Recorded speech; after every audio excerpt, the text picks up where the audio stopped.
y vamos a entender lo que dice la palabra de Dios en el libro, en la primera carta del apóstol Pablo a los romanos.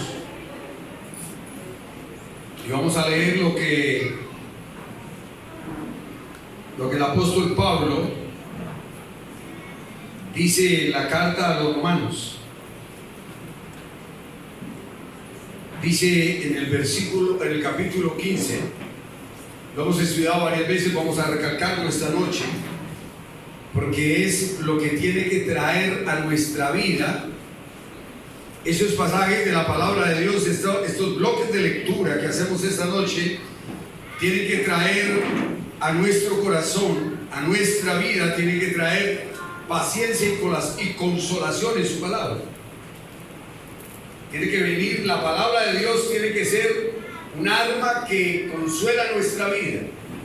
Consolar es acompañar, consolar es dar, consolar es guiar, consolar es suplir, consolar es bendecir. Y la palabra de Dios tiene que cumplir eso en cada uno de nuestros corazones. Cuando Cristo decidió morir en la cruz del Calvario, digo decidió porque en Getsemaní él le dijo al Padre que si era preciso que esa copa pasara de él. Pero le dijo muy claro, le dijo: Señor, no como yo quiera, sino como tú has dispuesto y has decidido. Que el Señor Jesucristo vino a pasarnos de muerte a vida y a enseñarnos a experimentar lo profundo de su amor y la inmensa misericordia de su gloria. El Señor Jesucristo solo tiene una razón en nuestra vida, y es pasarnos de muerte a vida. Ese fue el trabajo que el Padre le delegó y fue el trabajo que Él vino a realizar. Por eso, la palabra de Dios nos enseña que si nosotros queremos que alguien viva, nosotros debemos morir para que esa persona tenga vida. Segunda de Corintios capítulo 4, versículo 10 al 13. Dice la palabra de Dios que es necesario que nosotros llevemos la muerte de Cristo por todas partes, y que es necesario que nosotros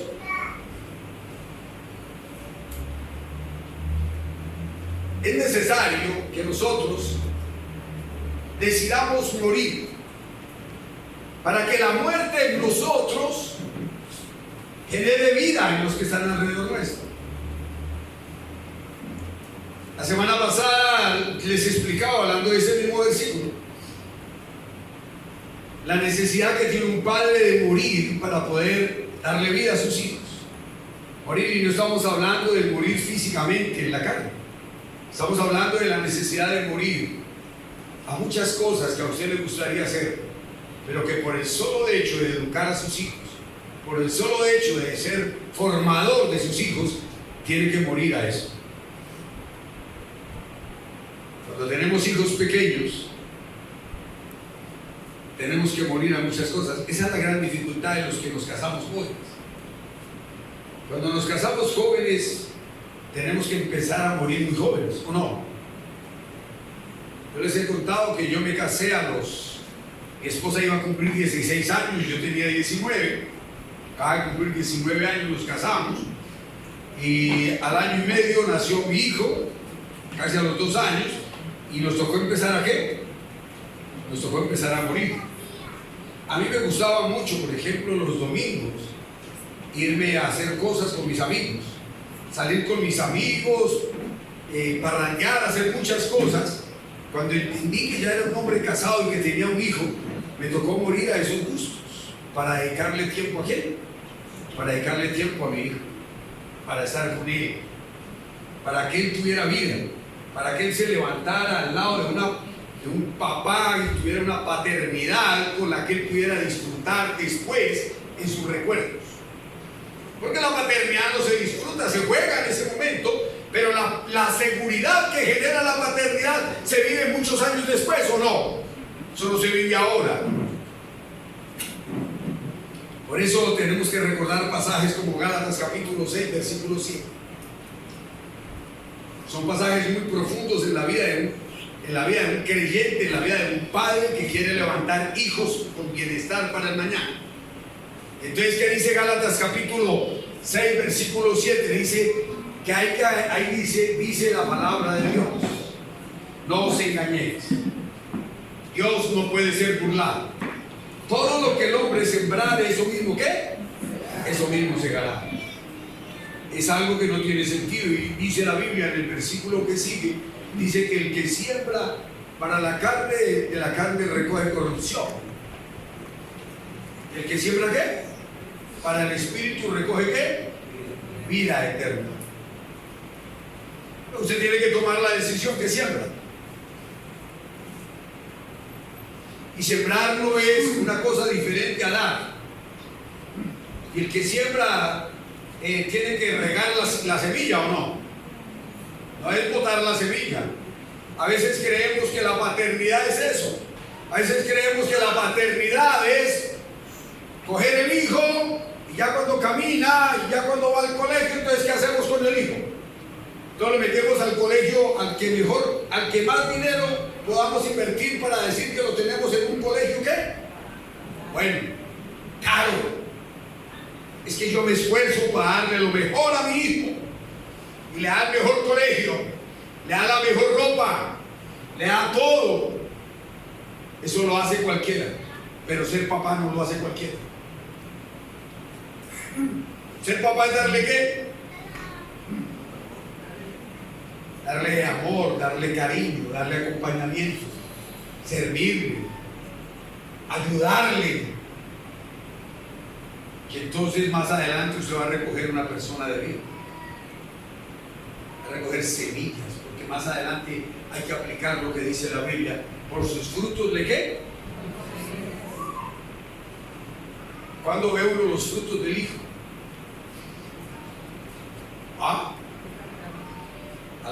Por lo general a los 25 años, 22 para arriba, empieza a ver los primeros frutos. Que es cuando su hijo sale profesional. Usted empieza a ver los primeros frutos y dice: pero ¿cuándo dejas tú de ser papá? Nunca. Porque entonces después de que el hijo sale profesional, usted dice: bueno, ya terminamos la tarea. Y al otro día sale con que tiene problemas emocionales, se enamoró y tiene problemas sentimentales. Y entonces, ¿a dónde quién va él? Si el papá ha sembrado en él, ¿a dónde quién va? Donde el papá. Si el papá no ha sembrado, él va donde los amigos y se acaba de perder.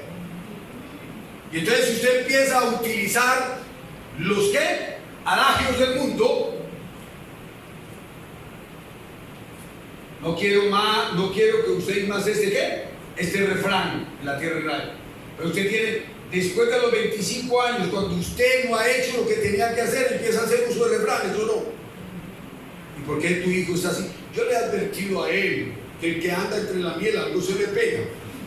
Lo único que está es justificando su falta de carácter, de dominio para formar, para educarlo, ¿o no?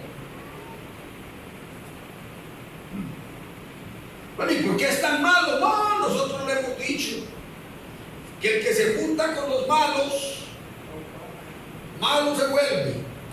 Otro adagio, ¿otro qué? Otro refrán, que tampoco le sirve a usted para salvarse. Eso lo único que hace es condenarlo.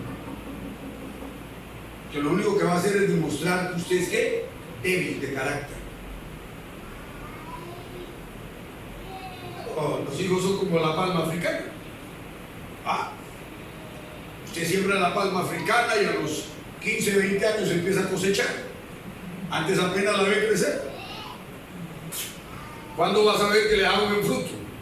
A los 20 años. Y le da durante 40 años, o sea que hay esperanza. Educar a un hijo para que le dé fruto a usted a los 65 años, hay esperanza. Pero todo funciona en los primeros años. Por eso vamos a mirar lo que dice la Biblia, o lo que queremos, o lo que quiero estudiar con ustedes esta noche en la Biblia. El estudio bíblico de esta noche lo vamos a basar en Josué capítulo 1, 8 y 9, Romanos 15, 4 al 6, desde el 1 hasta el 6. Y vamos a estudiar también, Santiago capítulo 1, versículo 1, 4, del 1 al 4, haciendo un gran énfasis en Santiago. O sea, el centro de la enseñanza de esta noche es ¿qué? Santiago capítulo 1, del versículo 1 al 4. Lo que pasa es que los otros versículos nos tienen que llevar a esa experiencia. Los cristianos estamos llamados no solo a leer la Biblia, sino a meditar día y noche en ella. El verdadero éxito no está en leer la Biblia. ¿Está en qué? En meditarla, en escudriñar la palabra de Dios para aferrar mi vida a su enseñanza, para aferrar mi corazón a su enseñanza. Y sabemos que la Biblia, desde el libro del Génesis hasta el Apocalipsis, su personaje central se llama Jesucristo, y que la obra extraordinaria de la que habla desde el Génesis hasta el Apocalipsis se llama la salvación. Y el Señor Jesucristo todo lo que hizo fue pasarnos de muerte a vida. Y entonces usted un día iba caminando, se lo expliqué la semana pasada, la semana antepasada, que hoy vuelvo a decirle porque es una gran necesidad en nuestra vida. Usted va por el camino que usted siempre ha llevado, el camino que lo conduce al mal. Dice Deuteronomio 30, 15, 16: yo os he dado el bien y la vida, el mal y la muerte.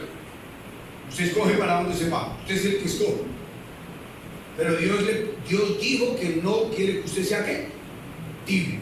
No se vaya por la mitad del camino porque no le va bien. Porque si se va por la mitad del camino, ¿será qué? Vomitado. ¿Qué es vomitar? Vomitar es expulsar, vomitar es dejar, vomitar es sacar, vomitar es lo que muchas personas hoy viven en el espíritu. Porque Dios no quiere que usted sea de términos medios. Por eso los que, vuelvo a repetir lo mismo que he dicho las últimas 3 semanas.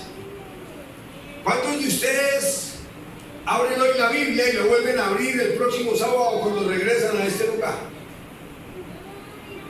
El resto de la semana, ¿cómo está la Biblia? Cerrada y guardada. ¿Cuántos de ustedes solamente abren la Biblia cuando vienen a este lugar? Sin embargo, queremos tener vidas como de excelencia, prosperidad, de abundancia.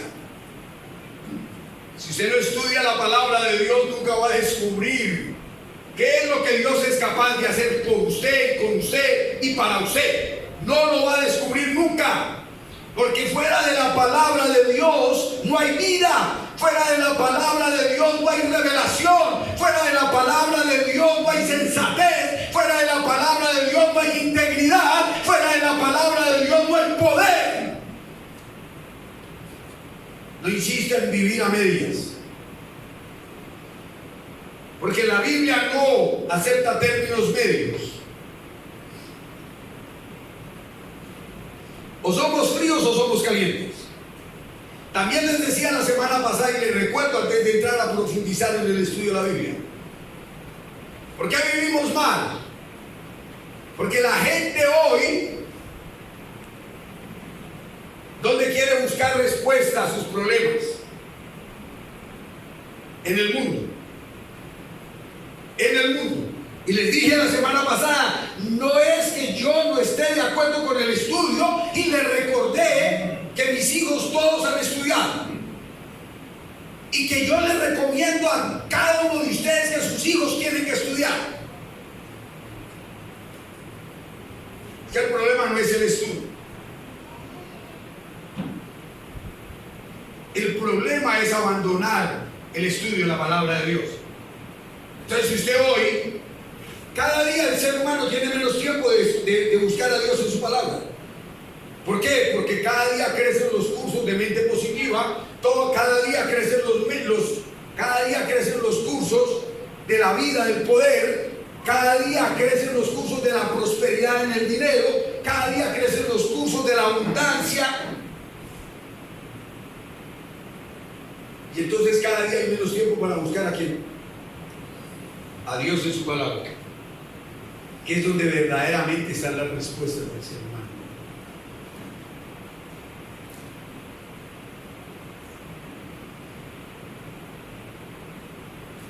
La iglesia de hoy ha olvidado el estudio de la palabra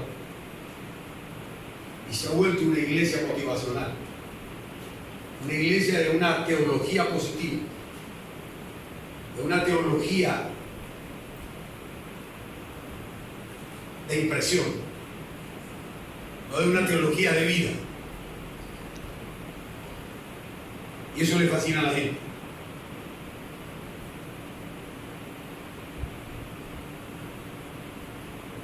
Dios no nos motiva, Dios nos ama y nos da. Ahora, uno tampoco está aquí para entretenerlos a ustedes. Al menos yo en esta iglesia no trabajo para entretenerlos. Tampoco trabajo para ver si los puedo motivar. No. Trabajo para ver si los puedo convencer que Dios es la respuesta de su vida. Y trabajo para ver si los puedo convencer de que sin Dios usted no es nada, igual que yo. Porque la Biblia dice, separados de mí nada podéis hacer. No estamos inventándonos nada. Por eso dice la Biblia en Romanos capítulo 15, así que los que somos fuertes debemos soportar las flaquezas de los débiles y no agradarnos a nosotros mismos. Cada uno de nosotros agrade a su prójimo y lo que es bueno para edificación. Porque ni aun Cristo se agradó a sí mismo, antes bien como está escrito, los vituperios de los que vituperaban cayeron sobre mí. Porque las cosas que se escribieron antes para nuestra enseñanza se escribieron a fin de que por la paciencia y la consolación de la Escritura tengamos esperanza. Pero Dios, el Dios de la paciencia y de la consolación, os dé entre vosotros un mismo sentir según Jesucristo, para que unánimes a una voz glorifiquemos al Dios y Padre de nuestro Señor Jesucristo. Las cosas que se escribieron antes, ¿son para qué? Para nuestra enseñanza, para nuestra consolación, para que la palabra de Dios, en la paciencia que tiene Dios y Jesucristo para enseñarnos, nos dé consuelo. Yo me acuerdo cuando comencé a ser pastor en esa iglesia. Yo quiero recordar muchas cosas, que para hablar de esto tengo que recordar lo que dice Romanos 15, 4, 5 sobre todo. Romanos 15, 4 y 5 sobre todo. Tengo que recordarlo para poder experimentar que Dios ha desarrollado en mi vida paciencia para darles ¿qué? Consolación. Por eso los cristianos debemos aprender a meditar atenta y determinantemente en la palabra de Dios para poder conocer y entender a Dios y así disfrutar de todo lo que Él nos promete en su palabra. Si no nos dedicamos a buscar a Dios en su palabra, nunca vamos a conocer lo que Él nos promete. El plan de Dios para nuestra vida no lo vamos a conocer si no nos metemos a estudiar la palabra de Dios. Quiero decirles que la palabra de Dios no se estudia en 10 minutos y lo he repetido muchas veces. Usted no puede seguir haciendo su devocional mientras que atiende sus hijos. ¿Les he dicho o no? Ahora, usted no puede seguir estudiando la Biblia viendo televisión. Usted no puede seguir estudiando la Biblia escuchando cosas. Lo primero que usted tiene que hacer para poder estudiar la Biblia es negarse al mundo. Me voy a sentar a estudiar la Biblia, el mundo se va a un lado, me aparto del mundo para poderme centrar y concentrar en el hablar con Dios y en el tener intimidad con Él para ser edificado. Yo sé que los jóvenes de hoy tienen una mente bastante amplia. Yo veo a mi hija, está haciendo una maestría, está escribiendo lo de la maestría, le contesta al que le escribe por el WhatsApp, habla con el otro por teléfono y sigue haciendo su tema en la maestría y le va muy bien. Y se acuesta a las 2, 3 de la mañana de terminar de hacer las tareas de la maestría. Entonces por la mañana, cuando yo le digo que vamos a orar, entonces ella saca el celular y le digo, no necesitamos celular. Vamos a orar con Dios, vamos a hablar con Dios. Y para hablar con Dios se necesita olvidarnos del mundo. Mientras que no nos olvidemos del mundo, no hablamos con Dios. La misma Biblia describe que Dios es un Dios ¿qué? Celoso. ¿O no? Dios es celoso. Y Dios, cuando usted decide estar con Él, es con Él. Es celoso, no quiere que usted lo comparta con otra persona. Es con Él. Por eso los consejos que damos en esta iglesia. En esta iglesia decimos que cuando usted haga su devocional, lo haga usted solo y ella sola. ¿O no? Solo, cada uno en su lado. Y al final se juntan para hablar de lo que Dios les enseñó como experiencia, para poder aplicarlo en los hijos. Pero él ora por un lado y ella ora por el otro. ¿Y cuándo se juntan? Nunca. Entonces, ¿cuándo le dan instrucciones al hijo? Nunca. Por eso no se puede cumplir proverbios. Es un ejemplo. O sea, por el bravo. Es un ejemplo. Yo conozco mis ovejas.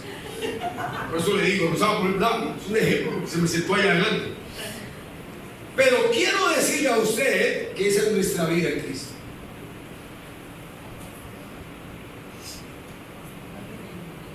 No queremos invertir tiempo para invertir en la familia. No queremos invertir tiempo en el espíritu para invertir en la familia. ¿Qué pensamos nosotros? Los que tienen hijos pequeños, ¿qué piensan? Los niños están pequeños. Cuando crezcan, nos entendemos con ellos. Te quiero decir que mis hijos ya son todos grandes y ahora es más difícil entenderme con ellos. ¿O no? Primero porque el que sale estudioso de la palabra de Dios, si uno se descuida, se va arriba, ¿o no? Estamos en la época moderna y estamos en la época del estudio y entonces nos toca bajarnos para no dejar nunca nada. Estamos. Yo tengo un hijo que es tremendo en la Biblia y ahí está estudiando en la universidad. Yo digo, Señor mío, Dios mío. Pero no, me pongo contento cuando me llaman mis papás, ¿tú qué opinas de tal cosa? Digo, gloria a Dios. Alabado sea el nombre de nuestro Dios, que mantiene nuestra sabiduría abierta para el adiestramiento de Dios permanente en nuestro corazón. Por eso digo yo que usted debe aprender a conocer a Dios para disfrutar de lo que Dios le promete en su palabra. Hay cosas que usted le pide a Dios que por divinidad, les quiero contar que hay una de las especializaciones de la teología de divinidad, las divinidades. Y por divinidad, Dios en su amor nos prometió una cantidad de cosas. Y qué triste es que usted va a la presencia de Dios a pedirle lo que Él ya se comprometió a ¿qué? A darle. Pero como usted no lo conoce, ¿qué le pide? Lo mismo que Él le dice que está a su disposición. Eso es como, por ejemplo, uno como padre. Por ejemplo, mi hija se pone brava cuando vienen los nietos porque les compro yogur, les lleno la nevera. Pueden llenar la nevera, entre comillas, les compro unos yogur, unas galletas para ellos. Y entonces ella dice, hay que orar para que los nietos vengan más seguido. Digo, no, hay que orar para que usted crezca. Pero si usted quiere, le compro yogur todos los días, no hay problema. Es que el problema no es ese. El problema es que cuando viene mi nieto, él sabe que en la nevera ¿qué hay? Yogur y galletas para él. Entonces él no entra a decirme, abuelo, quiero un yogur, porque él sabe que el yogur lo está esperando en la nevera. Es el ejemplo que le estoy diciendo. ¿Usted qué va a decirle a Dios que lo prospere si Dios ya le dijo: yo soy tu prosperidad, yo soy tu dador? ¿Para qué va a pedirle a Dios lo que Él ya adquirió como una responsabilidad Él personalmente para usted? ¿Por qué tenemos que hacer eso? Porque no lo conocemos. ¿Qué vamos a pedirle a Dios lo que Él ya dijo? ¿Que nos daba o no?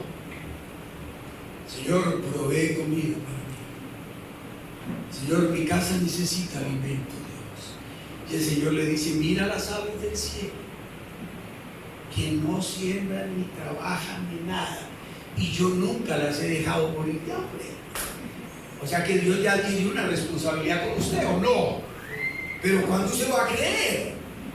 La problemática es cuando usted va a creer. ¿Sabe cuándo usted va a creer? Cuando usted conozca a Dios. Antes no va a creer. Solo cuando crea es porque lo conoce. ¿O no? A mí me llama un sobrino mío y me dice: tío, si yo voy a tu casa y encuentro yogur, yo creo que no.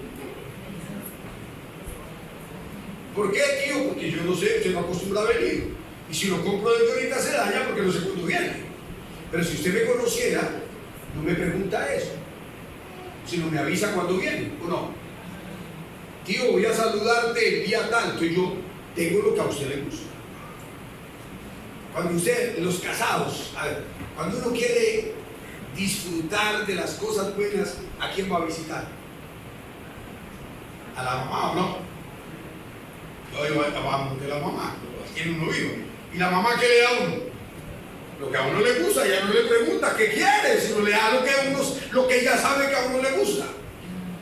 Yo les he contado que cuando yo estaba recién casado, los domingos yo me iba temprano, salía, me ponía una sudadera, unos tenis, todo, y salía en Bogotá y le decía a mi esposa: ya vengo, voy a trotar. Y ella me decía: todos los domingos salía a trotar. No, yo me iba para la casa de mi mamá que me diera el caldo que a mí me gusta. Entonces yo llegaba a mi casa y mi mamá me tenía el caldo que a mí me gustaba. Un día mi esposa, porque por eso la amo tanto, un día ella le averiguó a mi esposa, a mi mamá, qué era lo que ella me daba. Y entonces un domingo salía yo ya para el niño a trotar y tal. Y entonces me dice ella: espérate un momento. Y me sirve el caldo. Y yo: wow, ya no necesito trotar, ahora necesito es comer. Cuando usted conozca a Dios, Dios le dará lo que usted necesita. ¿Estamos o no? El problema es cuándo vas a conocer a Dios.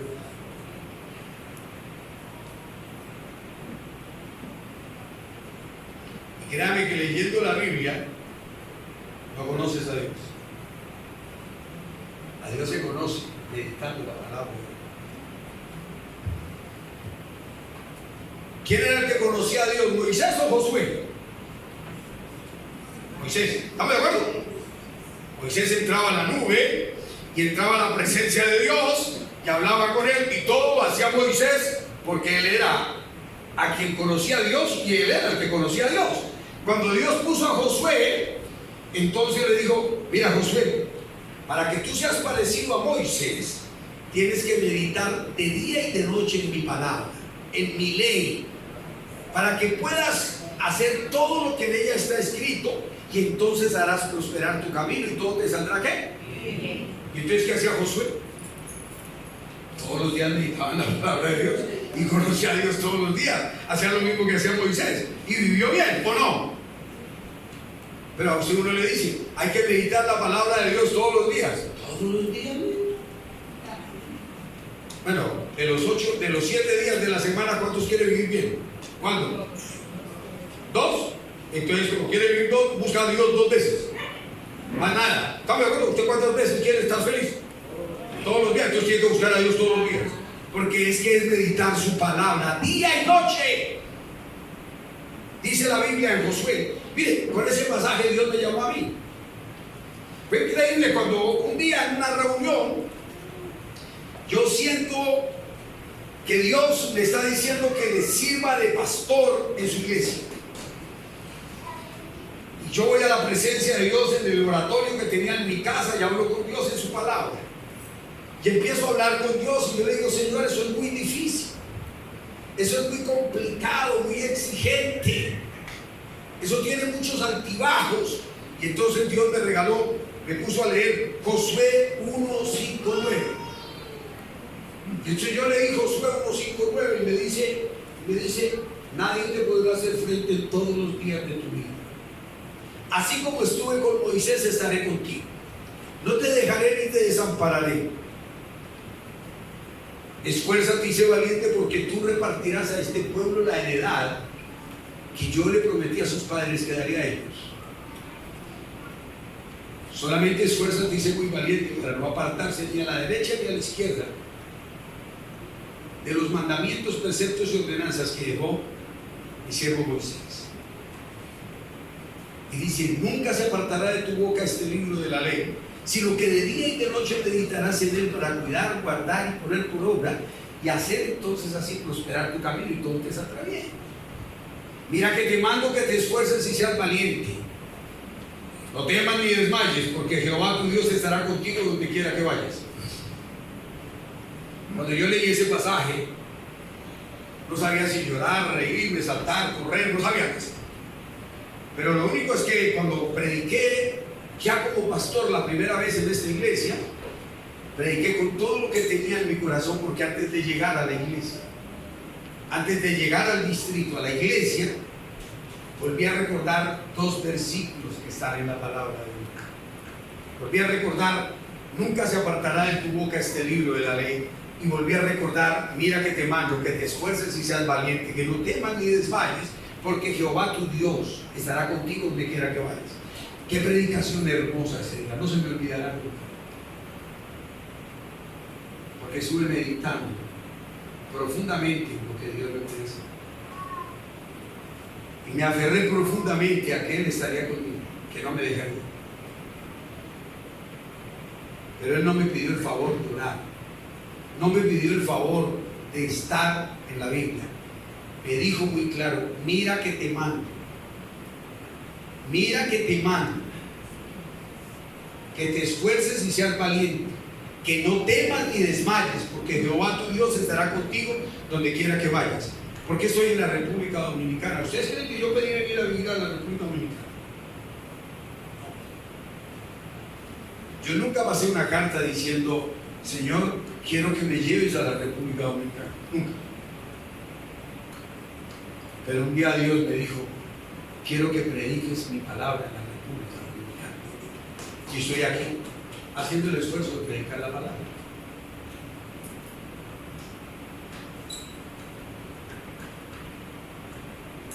Por eso recuerdo siempre ese pasaje. Y enfatizo en Josué 1:8-9, porque dice,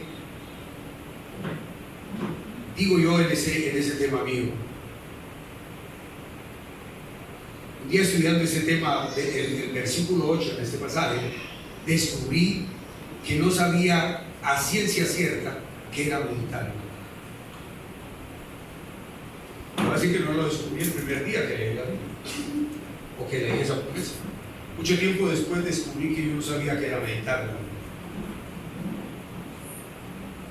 Entonces decidí ir a la presencia de Dios para aprender. Y entonces luego entendí que era pensar, analizar determinadamente algo para saber y conocer realmente ese algo. Para poder conocer realmente la palabra de Dios y conocer a Dios, es necesario esforzarse y ser valiente, no temer ni desmayar, porque Jehová tu Dios está contigo donde quiera que vayas. Donde quiera que tú vayas, hable de Dios, porque Él está contigo. Es un mandato de Dios. Después me encontré el mandamiento de Dios en Mateo 28, 18 al 20, donde dice que tengo que salir a ser discípulo. Y para mí no fue difícil entender eso. Para mí no fue difícil entender que en mi vida era necesario hacer lo que Dios estaba pidiendo en mi corazón. Nunca me fue difícil entender eso. Lo más difícil para mi vida cristiana fue dejar de ser tibio. No sé para usted, pero lo más difícil para mi vida cristiana fue dejar de ser tibio. Eso no se logra con recibir a Cristo. ¿Estamos de acuerdo? Se logra aceptar que Cristo te pasa de muerte a vida. Y se logra aceptando que yo tengo que abandonar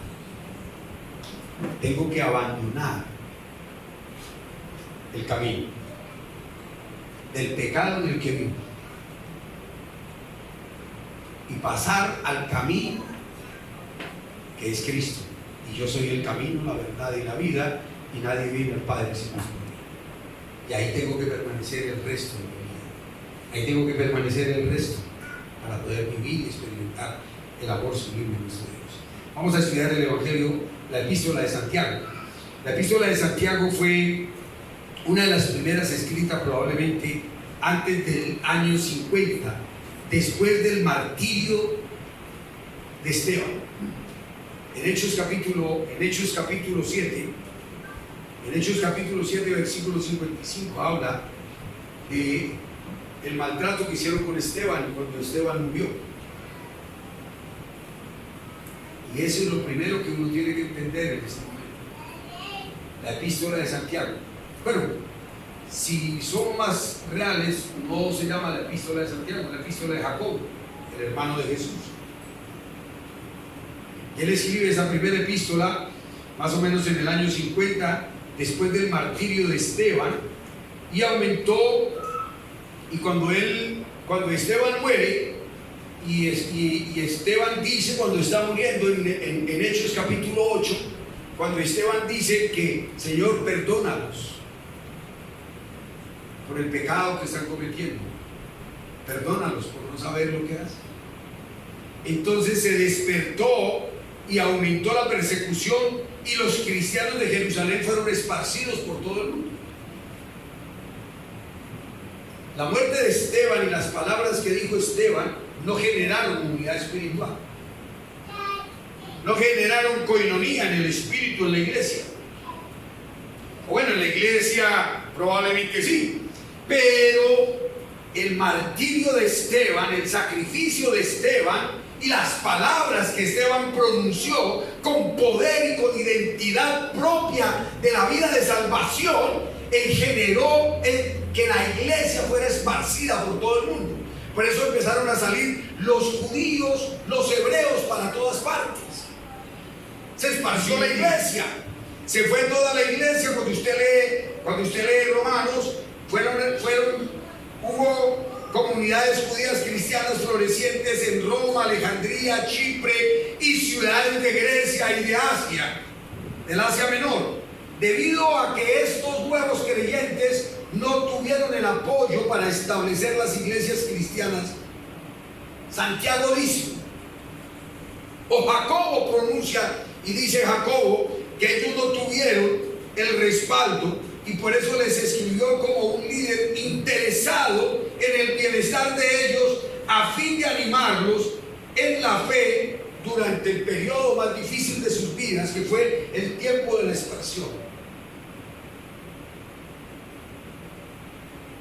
Hoy la iglesia está esparcida, y usted cada 8 días viene a oír un mensaje acerca de cómo generar la unidad en la iglesia. Yo les he enseñado a generar la unidad en la iglesia. Yo les he dicho a ustedes, para que no seamos esparcidos en los momentos difíciles de nuestra vida. Yo sé que predicar en su empresa es complicado. Donde usted trabaja es difícil, ¿o no? Pero yo le he dicho, lleva tu iglesia a la casa. Lleva tu iglesia a la casa. Lleva tu iglesia a tu hogar, para que tu familia no sea esparcida, porque la iglesia, la familia de hoy está esparcida. los hijos en una forma de pecar, el padre en otra forma pecaminosa y la madre quizás buscando a Dios para consolar lo que no puede consolar si no decide conocer a Dios.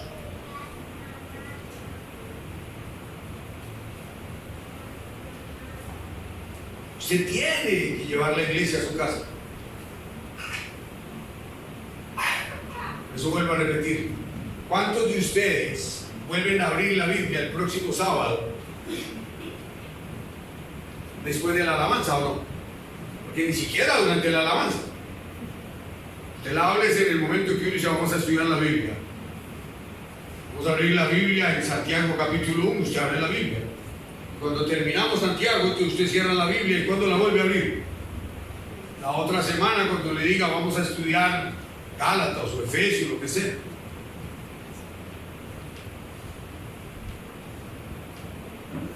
Yo le oro a Dios porque la iglesia no se engañe más. Yo dejé de preguntarle a la iglesia para no ser radical. ¿Cuántos quieren ser felices? Entonces cuando el pastor pregunta ¿cuántos quieren ser felices? ¿Cuántos levantan la mano? Todos dicen amén. Uy, pastor, amén, amén. Líder, formidable, extraordinario. Bueno, entonces te espero mañana en el estudio bíblico de lunes. ¿Cuántos vienen? Ninguno. Entonces, ¿cuántos quieren ser felices? Ninguno. Volvemos a recordar la decisión, la palabra decisión. ¿Estamos de acuerdo? ¿Se acuerdan? Ya les expliqué, vuelvo a repetirlo. Yo no me canso de repetir las cosas buenas de la vida. Cuando estamos en invierno, los ríos se crecen o no. ¿Qué dice Guillermo? ¿Se crecen o no? ¿Aumentan su caudal? ¿Corren con más velocidad? Entonces vamos a imaginarnos un río, el río Yaque. Hoy le voy a poner nombre al río para cambiar la enseñanza. Vamos a ponerle nombre, el río Yaque. El río Yaque cuando se crece, ¿qué se lleva? Lo que le pongan por delante, las casas, los carros, todo se lo lleva al río Yaque. Y entonces en el río Yaque viene una hoja de plátano y hay 4 ranas ahí montadas. Y eso viene tremendo, corriendo más de 150 kilómetros por hora. Y entonces una rana asustada decide botarse. ¿Cuántas ranas quedaron en la hoja? ¿Cuántas? 3. ¿Cuántas? No, quedaron 4. Porque es que apenas decidió, no se ha votado. Es lo mismo que usted. ¿Cuántas veces usted ha decidido ser bueno? No me diga, no está. ¿Usted cuántas veces ha decidido ser santo? Tampoco me diga, para no estar. ¿Estamos de acuerdo? Pero hemos decidido y nunca hemos hecho. Necesitamos tener acciones contundentes del poder de Dios para ver su gloria y su grandeza derramada sobre la iglesia.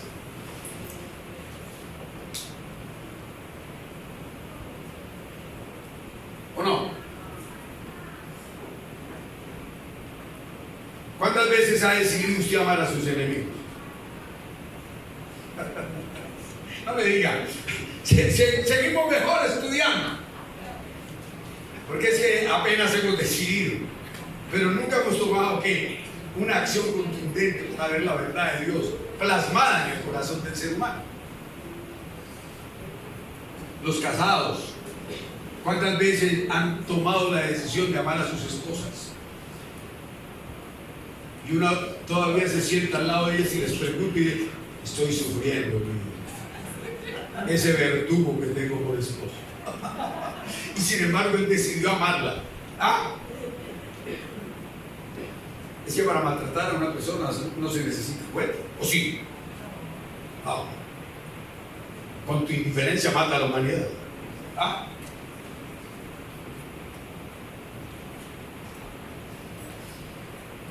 Yo me acuerdo cuando yo me ponía bravo, era chistoso. Porque cuando usted se pone bravo, arruga la cara, frunce el ceño, para que la gente crea que usted está ¿qué? Usted está bravo. ¿Qué tal que le salga a usted un amigo? Eso es bien interesante y le diga, más bravos he visto pasar al cementerio. ¿Cómo quedas? ¿Ganas de ser bravo? Creo que se le acabaron.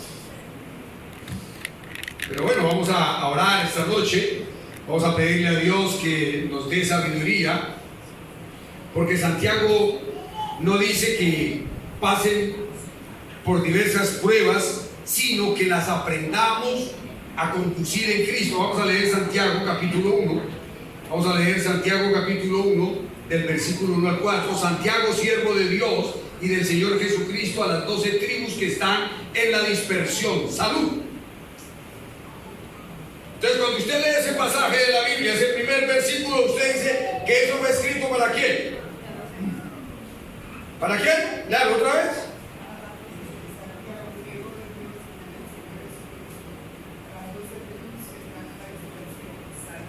¿Para qué fue? Para las 12 tribus. Pero además de que era para las 12 tribus, es para nosotros. La palabra de Dios no fue escrita para nosotros porque nosotros no estábamos en esa época. Pero la palabra de Dios es para nosotros porque Cristo nos dio vida y está con nosotros. Y Él es el dueño de la palabra y por lo tanto Él es el que nos da vida y la palabra de Dios es para nosotros. Eso es para si alguno lee el Antiguo Testamento y tú dices, uy, pero ese Moisés, uy, no, pero es que ese cómo mataba a gente, ¿cómo hará para salvarse? No, aprende a leer la Biblia. Si la Biblia habla de gente muy mala, ¿no? Pero es que, por ejemplo, todos los que hablan antes de Moisés subir al monte, no había ley. Era solo el amor de Dios. ¿Cuál fue la primera ley que puso Dios sobre la tierra? A ver, ¿quién me ayuda? ¿Quién me ayuda? ¿Cuál fue la primera ley que puso Dios sobre la tierra? ¿Quién me ayuda? Vicky, usted nunca me ha quedado mal.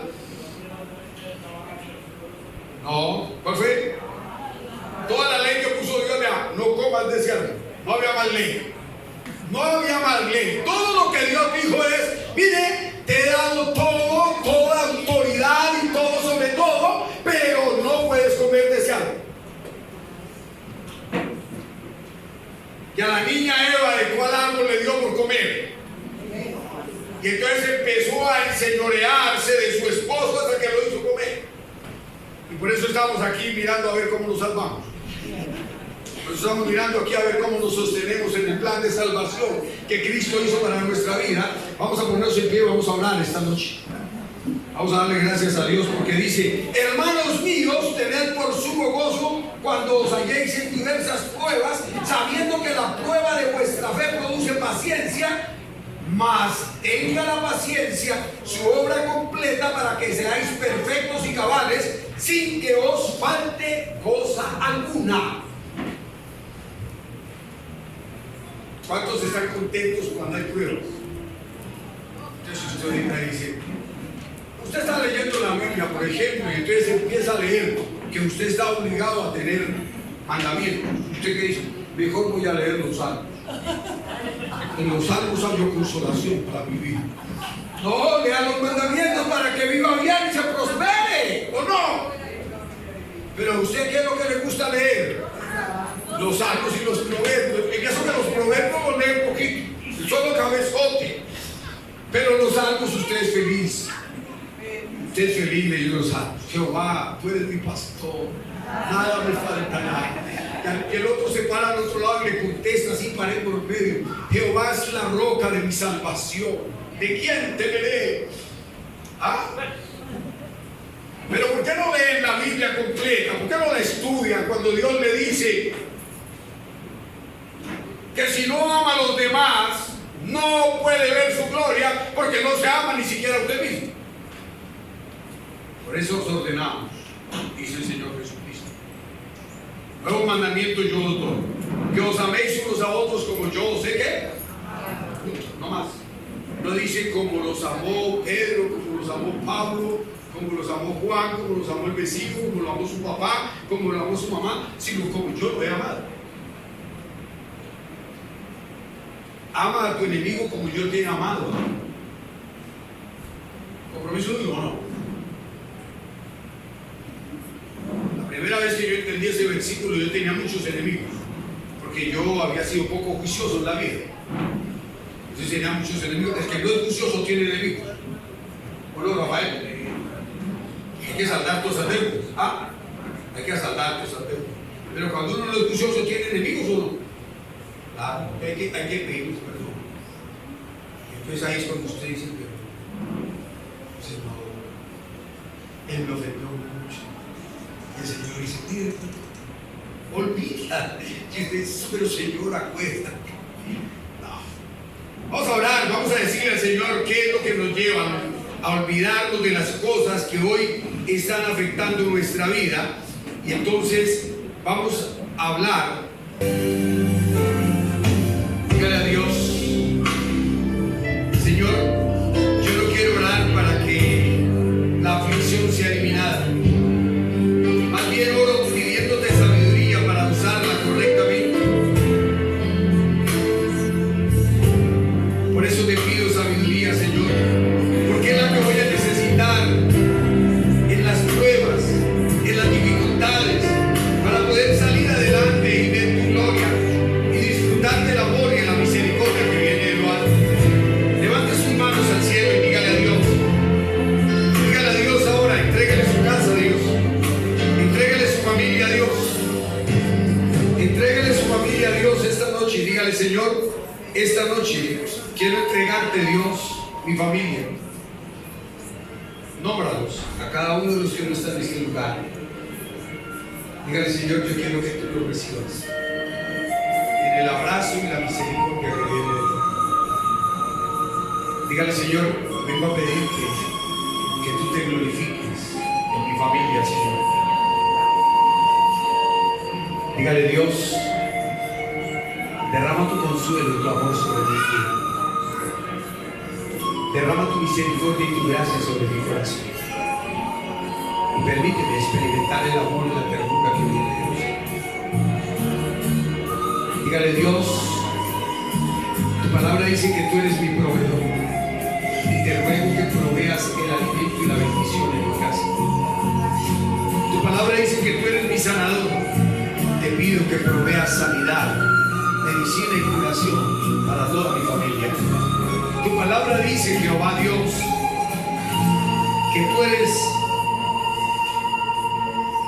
mi pastor y que nada me faltará. Por eso, bendice todas las cosas de mi casa. Declara tu familia bendita en el nombre de Jesús. Declare que tu casa es bendita para la gloria de Dios. Declare que tu casa es llena del amor, de la misericordia, del poder de Dios. Declare que tu casa es saturada por la misericordia de Dios. Declare que tu casa es poderosamente bendita. Y dígale, Señor, ahora te ruego y te suplico que llenes mi corazón con tu gracia.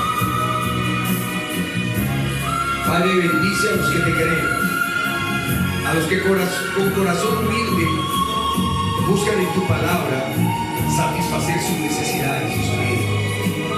Bendice a los que traen su diezmo esta noche, Señor, y prospéranos.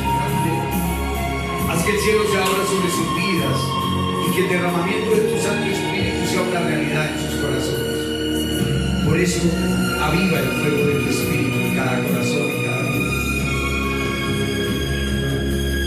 Con mucho orden y en mucho cariño, abraza a la persona que está a la derecha y dígale que Dios te bendiga grandemente.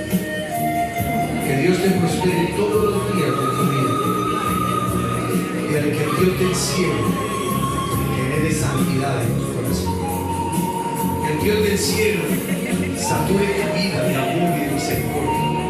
Abraza a la persona que tienes al otro lado y dígale que Dios te bendiga, que Dios te prospere, que Dios llene tu corazón de paz y de amor, de misericordia y de gloria. Dígale, Señor, gracias. Gracias por tu amor y por tu misericordia. Ahora, los que no creen, levanten sus manos al cielo y díganle, Señor, enséñame a creer. Los que no creen, levanten sus manos, díganle a Dios, enséñame a creer para ver tu gloria. No puedo seguir viviendo así, Señor. No puedo seguir viviendo ignorando tu poder y tu gloria. No puedo seguir permaneciendo indiferente contigo. Yo sé que es difícil levantar las manos cuando no creen, pero sé que muchos las tienen levantadas por dentro. Que Dios los bendiga y los llene de su amor y de su misericordia. Que tengan una semana extraordinaria, acompañados por el Espíritu Santo y bendecidos por el Dios del cielo. En Cristo Jesús.